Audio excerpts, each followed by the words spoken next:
విశాఖ జిల్లా భీమిలి నియోజకవర్గం మధురవాడ అమరావతి ప్రాంత మహిళలపై అనుచిత వ్యాఖ్యలు చేసిన వారిపై చర్యలు తీసుకోవాలని విశాఖలో పీఎం పాలెం పోలీస్ స్టేషన్ మహిళలు ఫిర్యాదు చేశారు. జీవీఎంసీ 7వ వార్డు కార్పొరేటర్ పిల్లా మంగమ్మ ఆధ్వర్యంలో పీఎంపాలెం సీఈ బాలకృష్ణకు ఆదివారం ఫిర్యాదు చేశారు.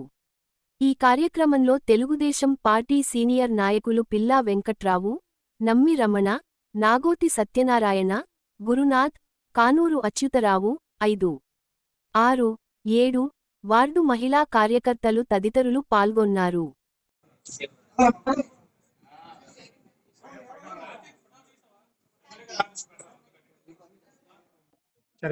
సాక్షి ఛానల్లోని మరి రిపోర్టర్ అందరూ కూడా మరి అమరావతి మహిళల్ని ఎంతో అన్యాయంగా చాలా అధీనంగా మాట్లాడారు.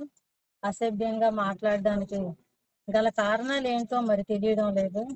వాళ్ళు భార్య బిడ్డలు ఉన్న వాళ్ళే కదా, మరి జగను మరి భార్య తల్లి బిడ్డలు అందరూ ఉన్నవాళ్లే కదా. వాళ్ళు మాట్లాడించకుండా వీళ్ళు మాట్లాడారా?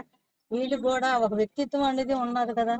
మరి వ్యక్తిత్వం అనేది ఉన్నప్పుడు మరి ఇలా మాట్లాడడం అది ఎంతవరకు కరెక్ట్? మహిళలు అందరు కూడా కించపరిచి రాజధాని కోసం మరి అంత నీచంగా మాట్లాడిన వ్యక్తికి ఈ రోజు మేము వైఎస్ఆర్ పార్టీ కాంగ్రెస్ అని చెప్పుకొని తిరుగుతున్నారు. మరి ఎలాగా పార్టీ నాయకుడు అయి ఉండి కూడా మరి మహిళలతోని ఒక రిపోర్టులతోని ఇలాంటి అసభ్యకరమైన వాక్యాలు చేయడానికి ఇది ఏమైనా కరెక్ట్ గా ఉందా? నాయకుడు అంటే ప్రజల నుంచి రావాలి, ప్రజలు మంచి చెట్లు చూసుకోవాలి. ఇన్నాళ్ళల్లా చూడపోబెట్టి ఈ రోజు పాతాళానికి వెళ్ళిపోయారు. అది గుర్తించుకోవాలి. ఇంకా గుర్తించకుండా ఇంకా విర్రవీగిపోయి ఇలాంటి మాటలన్నీ మాట్లాడితే మాత్రం ఎవరు కూడా సహించరు. మహిళలు కించపరిచేలా మాట్లాడినందుకు ఈ రోజు పీఎంపాలెం పోలీస్ స్టేషన్ లో కంప్లీట్ ఇవ్వడం జరిగింది.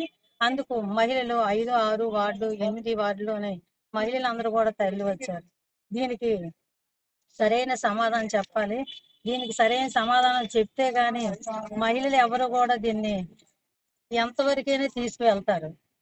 రిపోర్టర్ అంటే ఒక రిపోర్టర్ లాగే ఉండాలి కానీ కించపరిచే వాక్యాలు చేయకూడదు కదా. చేస్తే అది ఎంతో పరిణామాలకు దారి తీస్తుంది అన్నది వాళ్ళకి తెలియాలి. రిపోర్టర్ అనేంత మాత్రాన్ని ఎలాంటి మాటలైనా మాట్లాడతారా? వాళ్ళు గుర్తించుకోవాలి కదా. తల్లి బిడ్డలు లేరా వాళ్ళకి?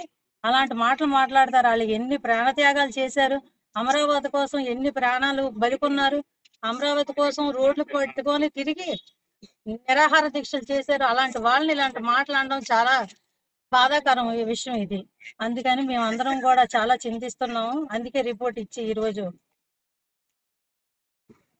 నిన్న 7వ తేదీన సాక్షి ఛానల్లో సాక్షి డిబేట్ పెట్టి అమరావతి మహిళలను వేశ్యలు, అమరావతి చుట్టూ కూడా వేశ్యలు ఎక్కువ మంది ఉన్నారని ఒకడు అసభ్యకరంగా అమరావతి మహిళలని కించపరుస్తూ మాట్లాడారు.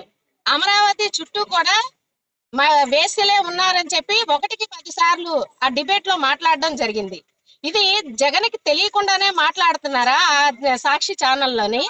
అంటే అమరావతి మహిళలు, ఇతను తల్లిని చెల్లినే గౌరవించలేని వాడు అమరావతి మహిళలను గౌరవిస్తాడని మేము అనుకోము. కాకపోతే ఏంటంటే ఇంత డిబేట్ లో కూడా వాళ్ళ సాక్షి ఛానల్ వాళ్ళ సంస్థ ద్వారా అమరావతి మహిళల్ని అంత కించపరుస్తూ మాట్లాడాల్సిన అవసరం ఏమొచ్చింది? అమరావతి చుట్టూ ఉన్న మహిళలు అన్నావు, అక్కడ నీ ఇల్లు కూడా ఉంది కదా, అక్కడ అంటే నీ భార్య కూడా ఒక మహిళే కదా. మరి ఆ విధంగా అయినా నువ్వు ఆలోచించాలి కదా. ఆలోచించకుండా నువ్వు ఏ విధంగా మాట్లాడావో మాకైతే అర్థం కావట్లేదు. అది మరి ఆంధ్రుల రాజధాని అమరావతి. అలాంటి అమరావతిని నువ్వు అమరావతి రాజధాని నీకు ఇష్టం లేదు కాబట్టి నువ్వు ఈ విధంగా మాట్లాడిస్తూ అది కూడా మహిళల్ని కించపరుస్తూ నువ్వు మాట్లాడిస్తున్నావు. కాబట్టి నీ రిపోర్టర్ల ద్వారా నువ్వు కూడా భారతి కూడా మాకు ఆంధ్ర మహిళలందరికీ కూడా క్షమాపణ చెప్పాలి. ఇదే మా యొక్క డిమాండ్. మేము ఇదే విషయం మీద సాక్షి ఛానల్ మీద సాక్షి యాజమాన్యం మీద మేము తెలుగు మహిళలుగా మేము 5, 6, 7 వార్డు కార్పొరేటర్లు మరియు తెలుగు మహిళలు భీమిలి నియోజకవర్గ మహిళలు అందరూ కలిపి పీఎంపాలెం పోలీస్ స్టేషన్ లోని సాక్షి ఛానల్ మీద సాక్షి యాజమాన్యంపై కంప్లైంట్ ఇవ్వడం జరిగింది. వాళ్ళ మీద చట్టపరమైన చర్యలు తీసుకోమని చెప్పడం జరిగింది.